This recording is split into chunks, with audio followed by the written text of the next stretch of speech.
Hi guys, happy Bhogi అండి. భోగి గురించి చెప్పాలంటే మా చిన్నప్పుడు మా టీనేజ్లో చింతలపూడిలో మా ఊర్లో గడిపిన రోజులన్నీ గుర్తొచ్చేస్తాయండి. ఎక్కడున్నా కూడా పొంగల్ డేస్ అక్కడ జరిగినట్లుగా ఎక్కడా జరగలేదండి. అంత బాగా నేను ఎక్కడా జరిగినట్లుగా కూడా వినలేదండి. అంత బాగా జరుగుతుంది అక్కడ చింతలపూడిలో మాకు. అది మేము డిసెంబరు 13th నుంచి జాన్యువరి 13th వరకు ఆడపిల్లలందరము కూడా గొబ్బెమ్మలు పెట్టేవాళ్ళమండి. గొబ్బెమ్మలు పెట్టేవాళ్ళము. ఎర్లీ మార్నింగ్ 3:00 కల్లా ఎక్కడైతే ఆవులు ఉంటాయో వాళ్ళ ఇంటి దగ్గరికి వెళ్ళి గేట్ దగ్గర కూర్చునేవాళ్ళమండి. వాళ్ళు ఎప్పుడు గేట్ తీస్తారా అని. రెడ్డి గారని వాళ్ళ ఇంట్లో ఉండేయండి ఆవులు. వాళ్ళు గేట్ తీయగానే వాళ్ళు ఇది ఆవు పేడ అని చెప్పగానే మేము అందరం ఆడపిల్లలందరం తల కొంచెం తీసుకుని ఇంటికొచ్చేసి గొబ్బెమ్మలు చేసేసేవాళ్ళమండి. అమ్మ వాళ్ళు ఆల్రెడీ పేడ కళ్ళాపి వేసేసి ముగ్గులు పెట్టి ఉంచేవాళ్ళు.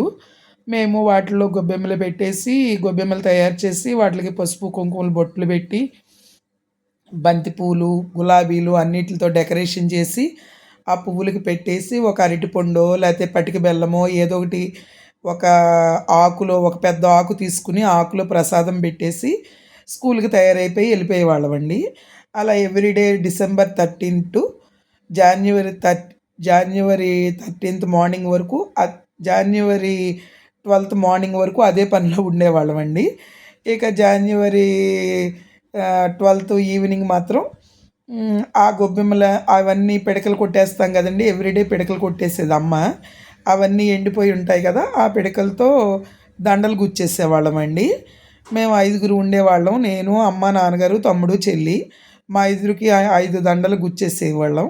గుచ్చేసి రెడీ చేసుకునేవాళ్ళం అండి. రెడీ చేసుకుని ఇంకా రేపు భోగి తెల్లవారుజామున భోగి మంటలు వేసుకోవాలనే టైంకి ఇంకా అన్నీ ఆ భోగి మంటకు కావాల్సినవన్నీ రెడీ చేసుకునేవాళ్ళం అండి.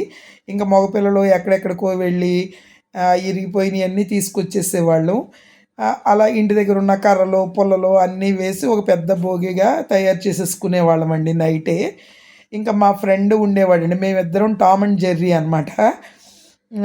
కానీ బ్యాడ్ లక్ తను ఇప్పుడు లేడండి. కరోనా టైంలో తను ఎక్స్పైర్ అయ్యాడు కరోనాతో. జగన్ అని నాకు చాలా బెస్ట్ ఫ్రెండ్ అనమాట తను. మేమిద్దరం టామ్ అండ్ జెర్రీలా కుట్టుకునేవాళ్ళం ప్రతి చిన్న విషయానికి. ఇంకా తనైతే ఎక్కడ పాతవి కనిపించినా తీసుకొచ్చేసేవాడు. ఇంకా కాలనీ అందరూ అనేవాళ్ళు, జగన్ వస్తాడు సామాన్లన్నీ జాగ్రత్తగా దాచుకోండి, మంచాలు ఇవి లోపల పెట్టండి, ఇరిగిపోయిన కుర్చీలు అవి అని. అలా చాలా సరదాగా చేసుకునేవాళ్ళమండి. నైటే 4 రోడ్ జంక్షన్లో భోగికి అంతా రెడీ చేసేసుకునేవాళ్ళము. ఇంకా భోగి రోజు ఎర్లీ అవర్స్ లెగిసిపోయేవాళ్ళమండి. ఎర్లీ అవర్స్ 3కి 4కి లెగిసిపోయేవాళ్ళం. లెగిసిపోయేసి చక్కగా ఈ ఈ ఇది కట్టేవాళ్ళం కదండి, దండలై కట్టేవాళ్ళం కదా, ఆ దండలై కూడా తీసుకెళ్ళి ఆ కర్రల మధ్యన వేసేసి దాంట్లోనే రాగి బిందెలు పెట్టుకుని నీళ్లు కాసేకునేవాళ్ళం అండి. రాగి బిందెలు పెట్టుకుని నీళ్లు కాసుకుని ఆ నీళ్లు తెచ్చుకుని ఇంటికి భోగి మంటల్లో కాసిన నీళ్ళతోనే స్నానం చేయాలి అనేవాళ్ళండి అప్పుడు. అలాగా ఆ నీళ్లు తీసుకుని వెళ్ళి స్నానాలు చేసుకుని కొత్త బట్టలు వేసుకునేవాళ్ళం అండి. కొత్త బట్టలు వేసుకుని బాగా ఎంజాయ్ చేసేవాళ్ళము. తర్వాత ఈవినింగ్ వచ్చేసరికి ఆ రోజు సందె గొబ్బెమ్మ అని చాలా పెద్ద గొబ్బెమ్మ పెట్టేవాళ్ళం అండి.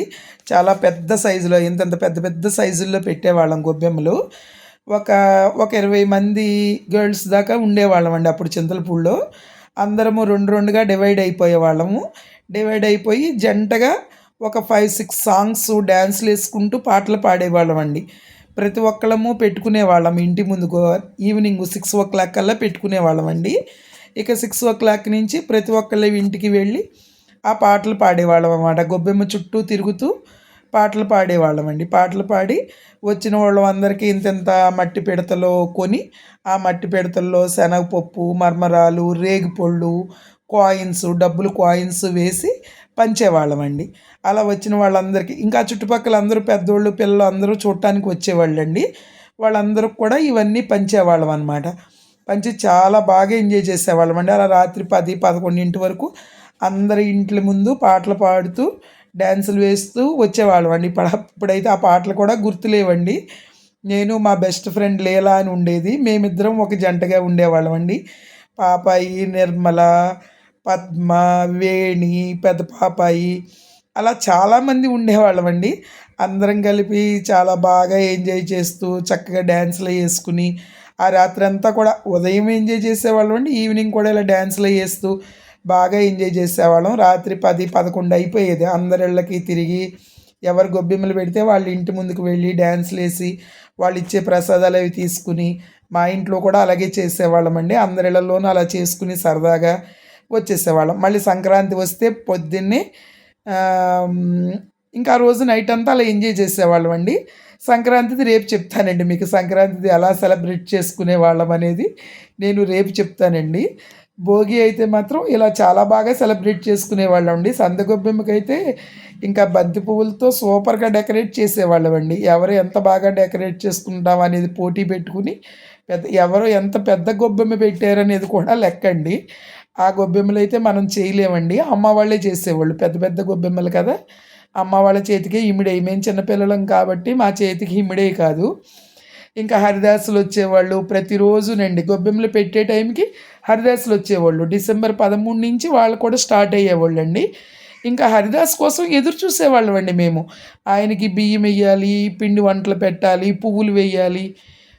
ఒక ఒక కేజీ బియ్యము, ఆహ్, తర్వాత వండుకున్న ఇవి ఉంటాయి కదండీ! పిండి వంటలు, ఏదన్నా ఫ్రూట్సు, తర్వాత ఈ బంతి పువ్వులండి. బంతి పువ్వులు గానీ, కనకాంబరాల పువ్వులు గానీ, ఏ పూలుంటే ఆ పూలు ఇయన్నీ కలిపి ఒక గిన్నెలో వేసుకొని ఆహ్, రోజు ఎదురు చూసేవాళ్ళమండి. హరిదాస్ కోసం ప్రతిరోజు ఎదురు చూసేవాళ్ళమండి. అలా ఎదురు చూసి ఆయనకి అన్నీ ఇచ్చేవాళ్ళమండి. ఆయన భోగి రోజున ఏం చేసేవాళ్ళండి, భోగి రోజున ఒక బండి వేసుకొని వచ్చేవాళ్ళండి. అంటే అందరూ పిండి వంటలయి ఇస్తారండి ఆ రోజు. అందుకని చెప్పేసి ఆయన ఒక బండేసుకొని వచ్చేవాళ్ళండి. ఒక బండేసుకొని వచ్చి ఆ పిండి వంటలు అయన్నీ తీసుకెళ్ళేవాళ్ళండి. చాలా చాలా బాగుండేదండి ఆ రోజుల్లో. అలా బాగా ఎంజాయ్ చేసేవాళ్ళమండి. భోగి విశేషాలైతే మా ఊర్లో చింతలపూడిలో భోగి ఇలా బాగా సెలబ్రేట్ చేసుకునేవాళ్ళమండి. ఒక 10, 15 ఫ్యామిలీసు చాలా బాగా ఎంజాయ్ చేసేవాళ్ళమండి. అమ్మ వాళ్ళందరూ పిండి వంటలు వండుకోవడము, వాళ్ళు ఈ పనిలో ఉండేవాళ్ళు. మేము ఈ పనిలో ఉండేవాళ్ళమండి. ముగ్గులయి యేసుకోవడము, వాటిలికి కలర్స్ అద్దుకోవడము, బంతి పువ్వులతో డెకరేట్ చేసుకోవడము, అలాగా ఇలా చేసేవాళ్ళమండి. నాకు ముగ్గులు పెద్దగా వచ్చేవి కాదండి. సుధక్క, జ్యోతి అని ఉండేవాళ్ళు. వాళ్ళిద్దరూ కూడా ముగ్గులు పెట్టేసేవాళ్ళు మాకు, వాళ్ళకి కూడా. ఇంక అప్పుడు బంతి పువ్వులు అన్నీ బాగా పూసేయండి. చాలా కలర్స్ బంతి పూలు పూసేయి ఇంట్లో. ఆ పువ్వులు కట్ చేసి డెకరేట్ చేసేవాళ్ళమండి. తర్వాత గల్లుప్పు ఉంటది గదండీ! గల్లుప్పులో కలర్స్ ఏసి డెకరేట్ చేసేవాళ్ళము.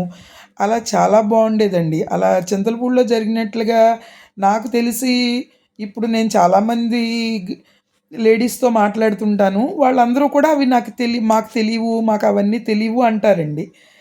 మేము మాత్రం అలా చాలా బాగా ఎంజాయ్ చేసేవాళ్ళమండి. ఆ రోజులు మళ్ళీ రావండి. ఆ రోజులు వేరసల. అంత బావుండేదండి. చింతలపూడిలో అయితే ఇంకా చాలా బావుండేదండి. ఇప్పుడు కూడా లేదండి. మా టైంలో మాత్రమే అలా ఎంజాయ్ చేశాము. మళ్ళీ మా సిస్టర్ టైంకొచ్చేసరికి కూడా తర్వాత 5, 6 ఇయర్స్‌కే ఆహ్, అయన్నీ ఆ సరదాలన్నీ పోయినియండి. మేమున్నప్పుడే చాలా బావుండేదనమాట. అంటే మేమందరం ఒకే ఏజ్ గ్రూప్ ఒక 2, 3 ఇయర్స్ అటు ఇటు ఏజ్ గ్రూప్‌లో ఒక 20, 25 మంది గర్ల్స్ ఉండేవాళ్ళమండి అప్పుడు. మేమందరం కూడా చాలా బాగా ఎంజాయ్ చేసేవాళ్ళమండి. అలాగన్నీ. వా ఒక చిట్టిమత్తయ్య గారని వాళ్ళ ఇంట్లో రేగి చెట్టు ఉండేదండి. చాలా పెద్ద రేగి చెట్టు ఉండేది. ప్రహరీ బయటకుండేదనమాట. ఎర్లీ మార్నింగు ఏ కాయలైనా ఎర్లీ మార్నింగు కింద పడిపోతాయి కదండీ! మేము ఆవు పేడ తెచ్చుకోవడానికి, గొబ్బెమ్మలకి ఆవు పేడ తెచ్చుకోవడానికెళ్ళినప్పుడు ఆ రేగి పళ్ళవి ఏరుకొని తెచ్చుకునేవాళ్ళమండి. అలా చాలా సరదాగా ఉండేదండి అప్పుడు. ఆ రోజులు మళ్ళీ రావండి. అదండి. ఇప్పుడు నా చిన్నప్పటి భోగి రోజుల్ని నాకు ఈరోజు భోగి సందర్భంగా ఈరోజు తలుచుకునే అవకాశం వచ్చిందండి నాకు. మా ఫ్రెండ్స్ అందరిని తలుచుకునే అవకాశం వచ్చింది. మా నాన్నగారేమో అలా నైటంతా బయట ఉంటారు. భయం అమ్మ పాములయి తిరుగుతాయి. చలి వింటర్ ఒకటి కదండీ! చలి ఒకటి అని. మా నాన్నగారికి మేము చాలా అపురూపమండి. అందుకని మా నాన్నగారు చాలా భయపడిపోయేవాళ్ళు. వద్దమ్మా, వద్దమ్మా అనేవాళ్ళు. కానీ మేము మాత్రం సరదాగా తిరిగేసి వచ్చేవాళ్ళమండి. తొందరగానే వచ్చేస్తాం నాన్నగారు అది ఇది అని చెప్పేసి మేము తిరిగేసి వచ్చేసేవాళ్ళము. అలాగా అమ్మ, నాన్నగారు ఉంటే కూడా చాలా బావుండేదండి. అమ్మ, నాన్నగారు లైవ్‌లో ఉన్నప్పుడు, బతికి ఉన్నప్పుడు ఎవ్రీ సంక్రాంతి వైజాగ్‌లో చాలా చేసుకునేవాళ్ళమండి. అమ్మ అరిసెలయి చేసేది. అమ్మకి రాని పిండి వంటలంటూ లేవండి. వైజాగ్‌లో మా చుట్టుపక్కలోళ్ళందరూ కూడా అమ్మ దగ్గర నేర్చుకున్నారనమాట. నాకేమో చదువంటే, బుక్స్ అంటే ఎక్కువ ఇంట్రెస్ట్ అండి. అలా పిండి వంటల మీద, వాటిలి మీద నాకు నేర్చుకోవాలని ఇంట్రెస్ట్ ఉండేది కాదు. అమ్మొక్కటే చేసేసుకునేదండి అసల. అంటే అమ్మకి హెల్ప్ కూడా అక్కర్లేదండి. పిండి వంటలు ఇంకొకళ్ళుండాలి, ఇంకోళ్ళుంటేనే నేను చేయగలను అనేది అసలు అమ్మకసలు లేనే లేదండి. తనొక్కతే చేసేసుకునేది ఇక్కడ వైజాగ్ వచ్చినప్పుడు. చింతలపూడిలో అంటే చాలామంది ఉండేవాళ్ళండి. అమ్మ ఫ్రెండ్స్ ఒక 10 మంది ఉండేవాళ్ళు. అందరూ కలిపి రకరకాల వెరైటీస్ అన్నీ చేసుకునేవాళ్ళండి.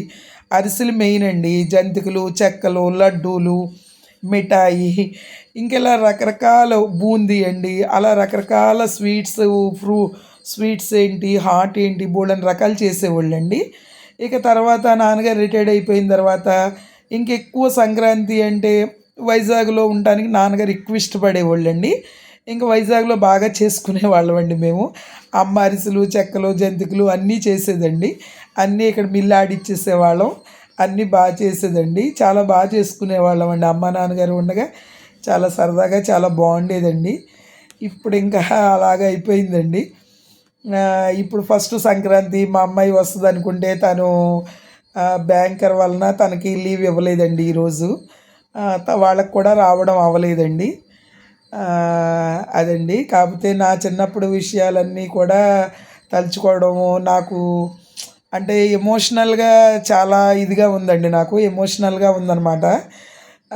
చాలా బాగుండేదండి. ఆ రోజులు చాలా బాగుండేయండి. మాకు చింతలపూడిలో ప్రతి పండగ కూడా ఒక పండగ అంటే ప్రతిరోజు ఒక పండగలానే ఉండేదండి. ఇక పండగొస్తే ఇంక అదొక సెలబ్రేషన్ అనమాట. అందరం కలిసి ఒక సెలబ్రేషన్‌లా ఉండేదండి. అదండి. Thank you.